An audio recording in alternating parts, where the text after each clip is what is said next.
Dunia hari ini kembali berdiri di sebuah persimpangan yang berbahaya, bukan karena kegagalan sistem pertahanan tercanggih, bukan karena kesalahan perhitungan radar, dan bukan pula akibat kecelakaan militer yang tidak disengaja. Dunia berada di titik genting karena sesuatu yang jauh lebih sederhana, namun jauh lebih mematikan. Kata-kata. Kalimat yang diucapkan dengan ringan oleh para pemegang kekuasaan terbesar di planet ini, tetapi membawa bobot kehancuran yang luar biasa.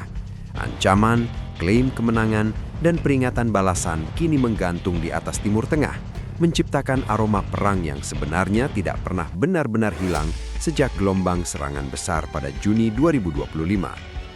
Ketika Presiden Amerika Serikat Donald Trump berdiri di hadapan kamera bersama Perdana Menteri Israel Benjamin Netanyahu, dunia kembali menahan napas.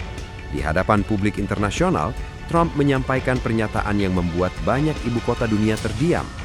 Iran, katanya, tidak boleh mencoba membangun kembali kekuatan nuklir maupun rudal balistiknya.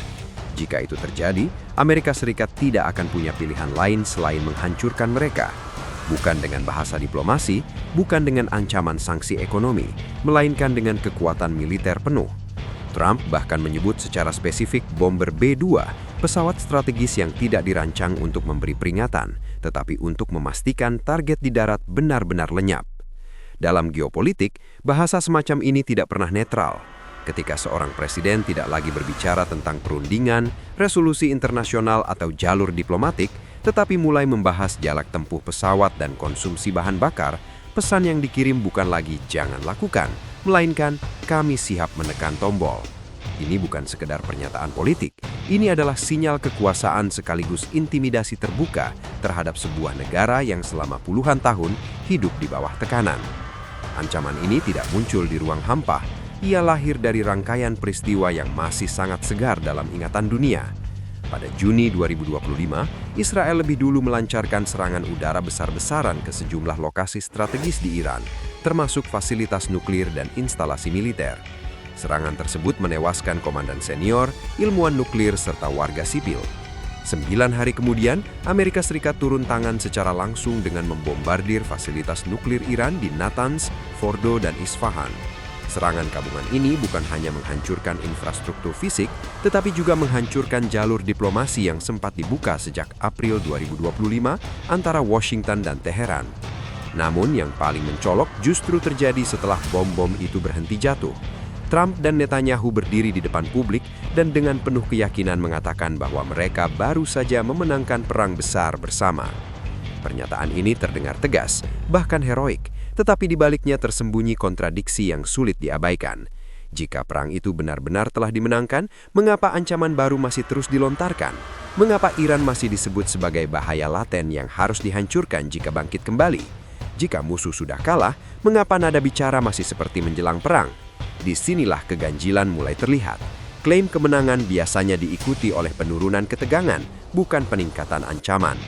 Yang terjadi justru sebaliknya. Bahasa yang digunakan Washington dan Tel Aviv tidak menunjukkan akhir konflik, melainkan kesiapan untuk babak berikutnya. Seolah-olah apa yang terjadi pada Juni 2025 bukanlah penutup, melainkan uji coba awal. Dalam konteks ini, kata-kata menjadi senjata lanjutan, menjaga ketegangan tetap hidup dan membuka ruang bagi eskalasi yang lebih luas. Iran tentu tidak tinggal diam. Presiden Iran Masoud Pezeshkian melalui media sosial X menyampaikan peringatan yang tak kalah keras. Ia mengatakan bahwa setiap agresi terhadap Republik Islam Iran akan dibalas secara tegas dan akan menimbulkan penyesalan mendalam bagi pihak yang memulainya. Ini bukan luapan emosi sesaat, melainkan pernyataan resmi negara. Peringatan tersebut diperkuat oleh Ali Shamkhani, penasihat politik pemimpin tertinggi Iran Ayatollah Ali Khamenei, yang menegaskan bahwa kemampuan rudal dan sistem pertahanan Iran tidak bisa diatur oleh pihak luar. Setiap serangan, kata dia, akan dibalas secara cepat, keras, dan melampaui perhitungan siapapun yang mencoba memulainya. Di titik ini, dua narasi besar bertabrakan secara frontal. Amerika Serikat dan Israel berbicara seolah ancaman selalu datang dari Teheran. Iran, di sisi lain, memandang dirinya sebagai negara yang terus-menerus diserang, ditekan, dan dikepung. Dalam pernyataan resmi, pemimpin tertinggi Iran bahkan menyebut negaranya sedang menghadapi perang menyeluruh.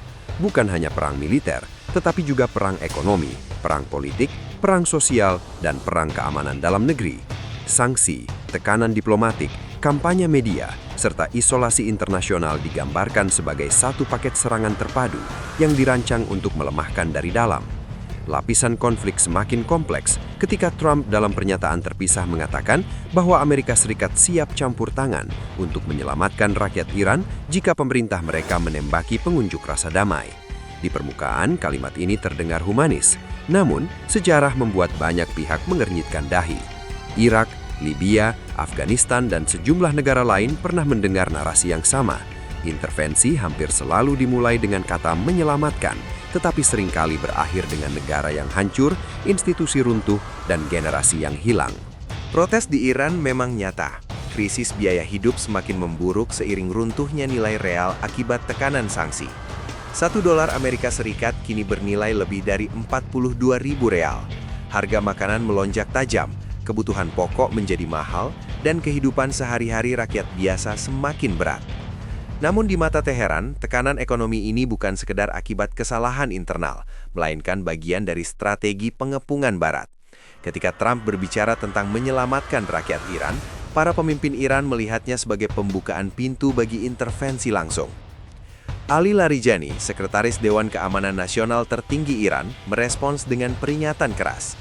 Ia mengatakan bahwa setiap bentuk intervensi Amerika Serikat dalam urusan domestik Iran akan memicu kekacauan di seluruh kawasan dan justru menghancurkan kepentingan Amerika Serikat sendiri.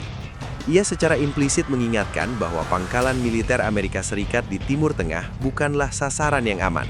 Ini bukan ancaman kosong. Dalam beberapa tahun terakhir, Iran telah menunjukkan kemampuannya menyerang target Amerika di kawasan, termasuk di Qatar. Di sisi lain, Benjamin Netanyahu terus mendorong narasi bahwa Iran adalah sumber terorisme global. Dalam wawancara dengan media konservatif Amerika, ia kembali mengulang klaim lama bahwa Iran mengekspor terorisme ke seluruh Timur Tengah, bahkan hingga Amerika Latin, dengan menyebut Venezuela dan rezim Maduro. Narasi ini selaras dengan kebijakan keras pemerintahan Trump terhadap Venezuela yang juga kerap diancam dengan perubahan rezim. Dalam kerangka ini, Iran tidak hanya diposisikan sebagai musuh regional Israel, tetapi sebagai ancaman global yang harus dihadapi bersama oleh Barat. Masalahnya, setiap kali narasi ini diperkuat, risiko eskalasi ikut meningkat. Iran bukan Irak pada tahun 2003, Iran bukan Libya pada tahun 2011. Iran memiliki jaringan proksi yang luas, kemampuan rudal jarak jauh, dan posisi geografis yang membuat konflik meluas hampir tak terelakkan jika perang besar benar-benar pecah. Selat Hormuz, Teluk Persia, Laut Merah hingga pangkalan-pangkalan militer Amerika Serikat di berbagai negara Timur Tengah berpotensi ikut terseret. Negara-negara yang tidak terlibat langsung bisa menjadi korban dari konflik yang tidak pernah mereka mulai. Ironisnya, Iran justru mengklaim bahwa setelah diserang pada Juni 2025, kekuatan militernya kini lebih siap dibanding sebelumnya. Dari segi peralatan, pengalaman, dan sumber daya manusia, Teheran menyatakan pasukannya berada pada level kesiapan yang lebih tinggi. Pesan ini jelas dan tidak ambigu. Serangan lanjutan tidak akan menghasilkan hasil yang sama seperti sebelumnya, dan balasan yang diberikan akan jauh lebih keras. Ini bukan bahasa deeskalasi, ini adalah bahasa deterensi, bahasa yang digunakan ketika diplomasi dianggap telah gagal. Sampai hari ini, Gedung Putih dan pemerintah Israel belum memberikan tanggapan resmi atas pernyataan terbaru para pemimpin Iran. Keheningan ini justru menambah ketegangan. Dalam geopolitik, diam seringkali bukan tanda ketenangan, melainkan jeda sebelum langkah berikutnya. Dunia pun bertanya-tanya, apakah semua ini hanya permainan tekanan maksimal untuk memaksa Iran kembali ke meja perundingan, ataukah ini benar-benar persiapan menuju babak perang yang lebih luas? Di tengah semua narasi besar ini, ada satu fakta yang sering terlupakan. Rakyat biasa selalu menjadi pihak yang paling rentan. Di Iran, tekanan ekonomi menghimpit kehidupan sehari-hari. Di Israel, ketakutan akan serangan balasan terus membayangi. Di Amerika Serikat, para tentara dan pembayar pajak berpotensi menanggung harga dari keputusan politik yang dibuat ribuan kilometer jauhnya. Sementara di negara-negara sekitar, bayang-bayang konflik besar menggantung tanpa kepastian. Konflik ini bukan lagi sekedar soal fasilitas nuklir atau rudal balistik.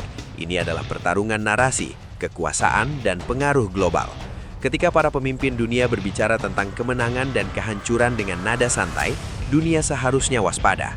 Sejarah telah mengajarkan satu pelajaran pahit. Perang besar jarang dimulai dengan satu ledakan. Ia sering dimulai dengan serangkaian kata-kata yang dibiarkan berlalu tanpa koreksi, tanpa penyeimbang, dan tanpa keberanian untuk berhenti. Pertanyaannya kini bukan lagi siapa yang paling keras mengancam, melainkan siapa yang berani menghentikan spiral ini sebelum terlambat. Apakah Timur Tengah akan kembali menjadi panggung perang terbuka, ataukah semua ini hanya sandiwara tekanan politik tingkat tinggi yang dimainkan di atas penderitaan jutaan manusia? Dunia sedang menunggu jawabannya, dan seperti biasa, waktu akan menjadi hakim yang paling kejam.